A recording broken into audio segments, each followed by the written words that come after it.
Coucou tout le monde, bienvenue sur une interview des expertes du Mastermind Alma. Et aujourd'hui, c'est Régine qui est venue nous parler d'elle, de son expertise, de sa masterclass. Bonjour Régine, bienvenue. Salut Christa, comment ça va? Ben, très bien, merci.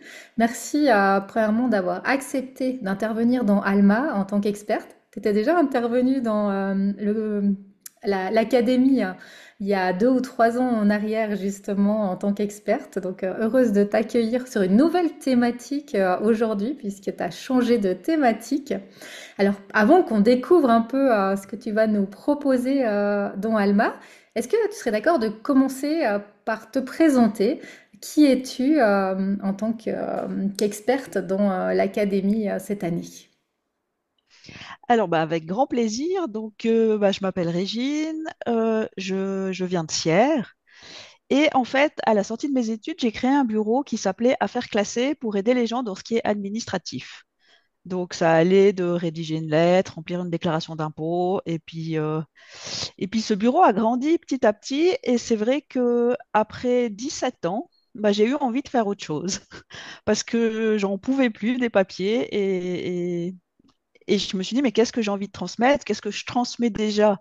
Et puis que je pourrais en faire une activité professionnelle. Et puis, tout simplement, se libérer du temps est arrivé. Hmm. Ouais, je trouve ça. Moi personnellement, je trouve ça hyper inspirant parce que quand on se dit on a une entreprise depuis 17 ans qui fonctionne bien et de se dire allez, j'y vais, j'ai le courage de changer quelque chose qui fonctionne. Je trouve ça vraiment intéressant de se dire j'ai envie de nouveautés, j'ai besoin de nouveautés et je le fais. Et bravo, bravo d'avoir osé ce pas. Bah, écoute, je crois que j'avais plus vraiment le choix parce que ça vibrait tellement pas à l'intérieur que, que, que tu commences à faire des erreurs et puis que tu te reconnais pas. Je crois que j'ai presque attendu trop longtemps avant de tourner le pas. Non, mais c'est vrai. C'est vrai. Et alors, donc, tu t'es tourné vers se libérer du temps. C'est cette thématique que tu as choisie.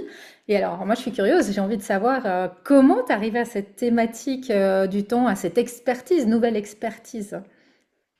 Alors, ce qui s'est passé, c'est que quand j'ai lancé mon entreprise, donc en 2008, au début, on n'a pas assez de clients, donc on galère, on a beaucoup de temps.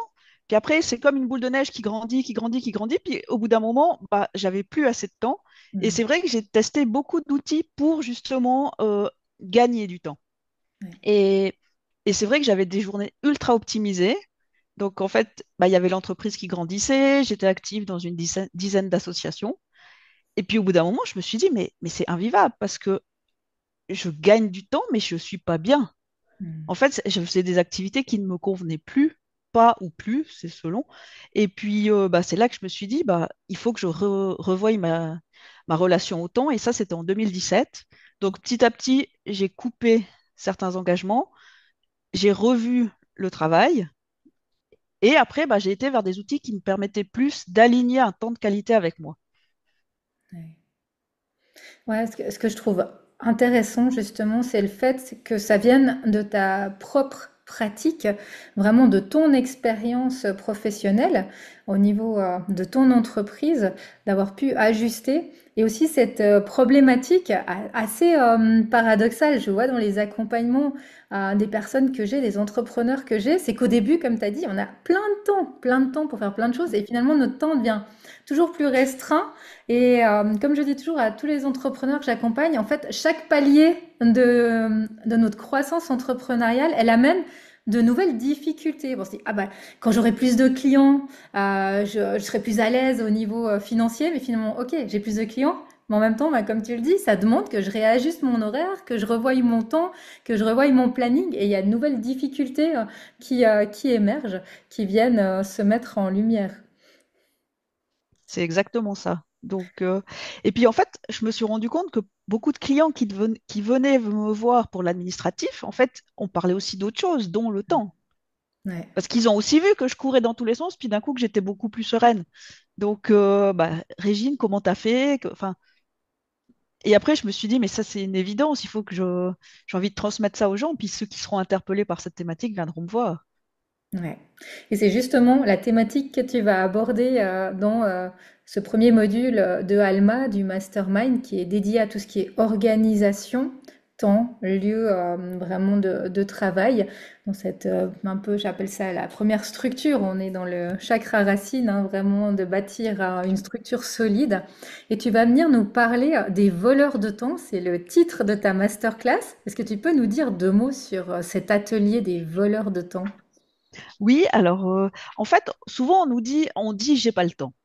Alors des fois, on est un peu plus lucide, puis on se dit oui, non, mais en fait, j'ai pas envie, mais je dis que j'ai pas le temps. Et puis après, il y a des fois où on n'a vraiment pas le temps. Et puis, on n'a pas tous les mêmes voleurs de temps. C'est-à-dire que bah, certains, ils auront un problème à poser une limite, à dire non. D'autres, ce sera peut-être ah bah on accepte toutes les sollicitations. Et en fait, il y a trois grandes thématiques dans les voleurs de temps. La première, c'est se désencombrer, alléger. Ensuite, il y a protéger son temps. Et enfin, optimiser, mais pas dans l'idée de faire plus, optimiser dans l'idée de faire moins et Hmm. mieux. Donc Ouais. après, pour chaque groupe, on aura des exemples d'attitudes et puis des exemples concrets que je pourrais partager, mais aussi que les participants pourront amener. Parce qu'entre une maman ou quelqu'un qui se lance à son compte, c'est peut-être pas les mêmes voleurs de temps. Ouais, ouais. Ouais, c'est intéressant ce que tu partages là aussi, que chacun de nous, selon, comme tu as dit, notre caractère, hein, a des difficultés différentes avec le temps. Et puis après, avec notre situation de vie, on n'a pas tous les mêmes impératifs et la même situation de vie. Et de pouvoir, avec tout ça, concilier vraiment nos journées et trouver ce qui est juste pour nous, l'organisation et finalement le planning, le temps qui est juste pour nous. Et c'est ça qui est complexe souvent, c'est que on peut pas dire ah bah il m'a expliqué comment il faisait ses journées, je me calque sur lui et je fais la même chose parce que chacun de nous on a des façons différentes de gérer le temps, un caractère différent, des vies privées différentes, des besoins différents, un rythme différent, enfin une unicité. Et c'est intéressant d'aller voir cette unicité pour ensuite créer son planning un peu idéal. C'est ça. Donc il y aura des questions un peu plus introspectives, après il y aura des échanges. Ce sera On va vraiment s'adapter au groupe parce que je me vois pas comme une grande théoricienne. Je pense que chacun a des réponses et puis on va échanger là autour, même s'il y aura une structure qui a fait déjà ses preuves en atelier. Mais l'idée, c'est vraiment que ce soit très convivial pour le groupe. Ouais, puis c'est important, je trouve, cet aspect de praticité. La théorie, c'est toujours intéressant, mais après, comment je le mets concrètement en pratique dans ma réalité à moi, et je trouve que c'est ça qui est intéressant dans une forme de masterclass, atelier de ce type-là, où vraiment on peut implémenter directement les outils qu'on nous propose. C'est ça. En tout cas, je me réjouis d'y participer. Eh bien, moi aussi, je verrai quels sont mes voleurs de temps. Et alors, comment on fait si il y a une personne qui a regardé cette interview qui peut-être est intéressée par ce que tu proposes, qui se reconnaît peut-être dans ces problématiques d'organisation, de temps, où est-ce qu'on peut te trouver? Alors, où on peut me trouver, c'est principalement sur mon site internet, selibérerdutemps.com sans accent. Et là, vous y trouverez ben, une formation en ligne où le but est de récupérer 30 minutes pour soi par jour, où on avance pas à pas sans tout chambouler. Mais donc là, vous avancez. Sinon, on peut retrouver le guide en version papier ou numérique, identifier ses voleurs de temps, ou on organise aussi des ateliers en présentiel. Et là, il y a une page où vous trouvez les prochaines dates, où vous pouvez vous inscrire pour être tenu au courant. Et bien sûr, sur les réseaux sociaux, si ça vous inspire. Oui, et on mettra tous les liens sous la vidéo, sous l'interview pour les gens qui sont intéressés ou qui n'ont pas eu le temps d'entendre ou de noter les liens. Ben, merci beaucoup, Régine, d'avoir pris ce temps déjà aujourd'hui pour cette petite interview d'introduction et puis d'avoir accepté une nouvelle fois d'intervenir dans un accompagnement. Mais ça s'est toujours tellement bien passé.